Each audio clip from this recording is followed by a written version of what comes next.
નમસ્કાર ખેડૂત મિત્રો, શું તમારું નામ પીએમ કિસાનમાંથી કટ થઈ ગયું છે અથવા તો પીએમ કિસાનમાંથી કટ થવાની બીક છે? તો તમને ડર હશે કે મારું પણ કટ થઈ જશે. તો મિત્રો, આ વિડીયો તમારા માટે છે. આ વિડીયોને સંપૂર્ણ જોઈ અને સમજી લો. ક્યારે તમને નામ કટ થવાની સમસ્યાથી પરેશાન નહીં થાઓ.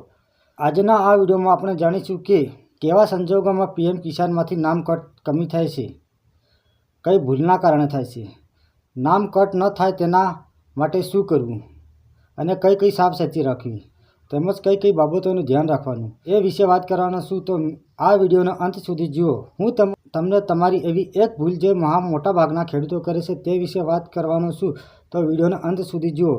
ચાલો વિડીયોને આગળ વધારીએ. પરંતુ જો તમે આ ચેનલમાં નવા હોય તો ચેનલને સબસ્ક્રાઈબ કરજો અને વિડીયોને લાઇક અને શેર કરવાનું ભૂલશો નહીં. મિત્રો, સૌપ્રથમ પીએમ કિસાનમાંથી નામ કટ થવાના કયા કારણો છે તેના વિશે વાત કરીએ. તો પહેલું છે આધાર અને બેંક ખાતા મિસમેચ. તમારા આધાર કાર્ડ અને બેંકના ડેટા મેળ ખાતા નથી તો નામ કટ થઈ શકે છે.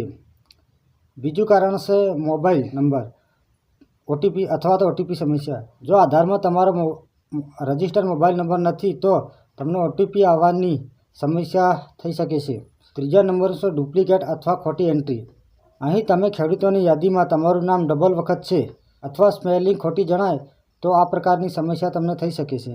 અરજદાર હોવાની શરતો પૂર્ણ ન કરે, દાખલા તરીકે આવકની હદ, જમીનના દસ્તાવેજ મિસમેચ થતા હોય તો આવા પ્રકારની સંજોગોમાં તમારું નામ કટ થઈ શકે છે.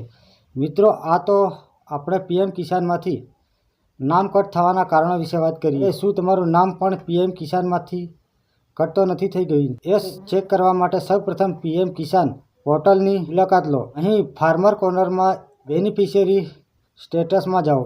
એમાં તમારો આધાર નંબર અથવા તો તમારો એકાઉન્ટ નંબર નાખો.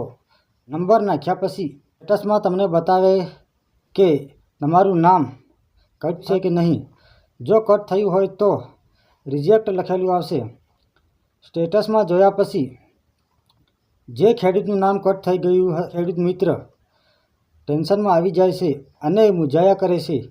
પરંતુ તમે તેમાં ખોટી માહિતી હોય તેને સુધારો કરાવીને ફરીથી તમારું નામ પીએમ કિસાનમાં એડ કરાવી શકો છો.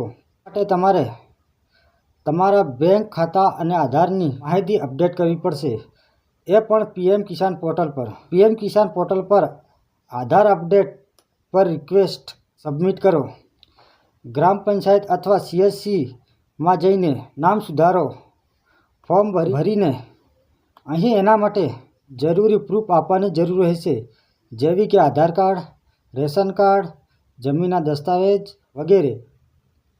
જો ડુપ્લિકેટ અથવા ખોટી માહિતી હોય તો ગ્રામ પંચાયત, જિલ્લા કચેરીમાં ડિસ્ક્રિપન્સી રિપોર્ટ કરો અથવા તો પીએમ કિસાન હેલ્પલાઇન 155261 પર સંપર્ક કરો.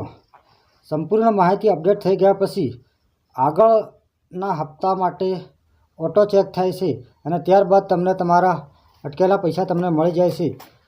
તો કેવો લાગ્યો વિડીયો? જો વિડીયો સારો લાગ્યો તો વિડીયોને લાઇક, શેર અને વિડીયોમાં કોમેન્ટ કરવાનું ભૂલશો નહીં. તેમજ ચેનલને સબસ્ક્રાઈબ કરી લેજો.